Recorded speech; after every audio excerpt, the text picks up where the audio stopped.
Hello, welcome to the demo for Semantically, a framework for semantic content authoring and publishing. So in this demo, we'll be covering two major use cases for the Semantically framework. In the first scenario, we'll be annotating an article from PubMed on measuring cancer evolution. In the second scenario, we'll be covering how to annotate an article from WebMD on exercising, lowering blood pressure and heart attack risks. So this demo is mainly meant to give users an idea of the various options and tools available to them when annotating their content with Semantically. So let's get to it. So here we have the abstract from the WebMD article on measuring cancer evolution, which is the part we're going to be annotating. The first step towards annotating in Semantically is to select an annotation mode. So you have between two options, all and select. Select allows you to select specific ontologies to annotate the content, but all allows you to consider every ontology in the bioportal API to annotate the content. So for this scenario, we'll be using the all option, and after you select an annotation mode, you can go ahead and press annotate.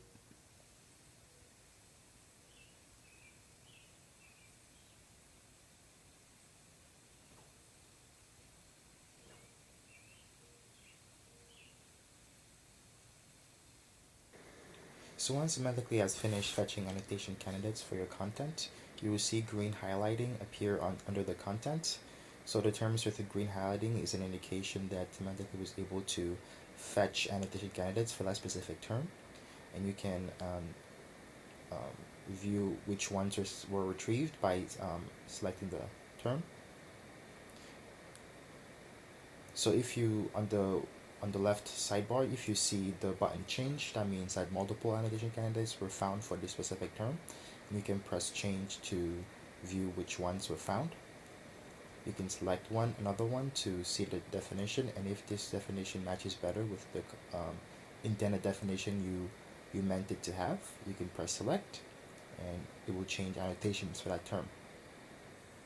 Now, not every annotation may be useful for your content, so this might be because the annotation definition couldn't be retrieved, or the definition is not the one you wanted for that term. So in that case, you have the option of deleting an annotation, like in this case where the definition was not found. So you would just press delete, and it would be removed from the annotation. As you can see, after you delete an annotation, you also have the option to re-annotate that term. So you can always go back if you find that you actually want to reapply the annotation. So once you're done changing annotations, deleting some, and all the edits, you're ready to move on to the publishing stage. So the Semantically framework on the upper right corner offers three publishing formats: plain HTML, HTML with highlights, or a JSON format. So for this scenario, we'll be choosing the HTML with highlights. So you go ahead and click on that, and you'll give them the option to download the document, and then you can go ahead and just open it. So as you can see, the document opens as plain HTML, but it has highlightings on the terms that the annotations have been applied to. You can also go ahead and inspect the page to see the annotations.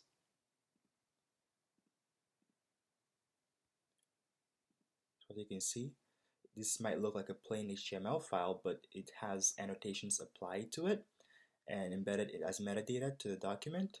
So these annotations will be used by the search engine to identify what the document is about and help classify it in rankings and search results.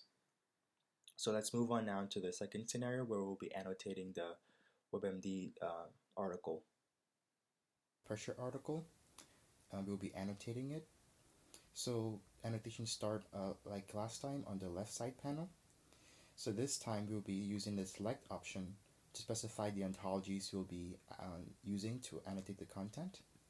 So the first ontology will be the NCIT, National Cancer Institute Thesaurus ontology. You can go ahead and just type NCIT and you'll identify it. And you'll be using the mesh ontology, the medical subject heading ontology. So you can go ahead and type mesh. You can select that.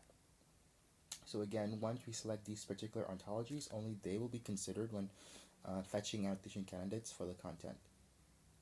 We can go ahead and press annotate now.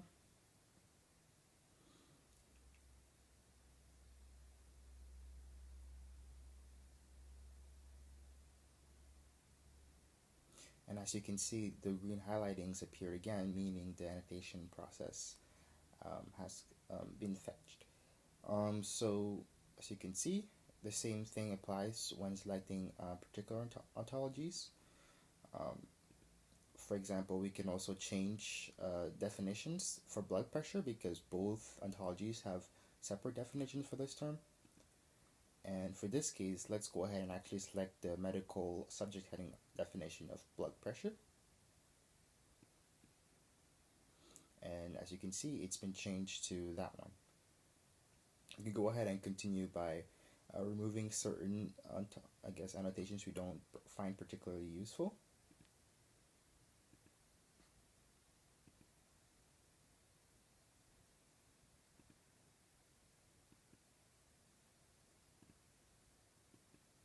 And again, once, as you can see, when we remove an annotation, we always have the option to re-annotate it back.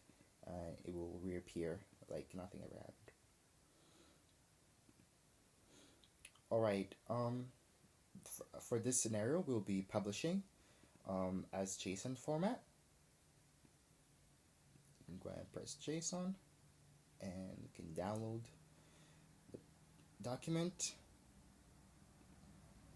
As you can see, the JSON document has all the annotations.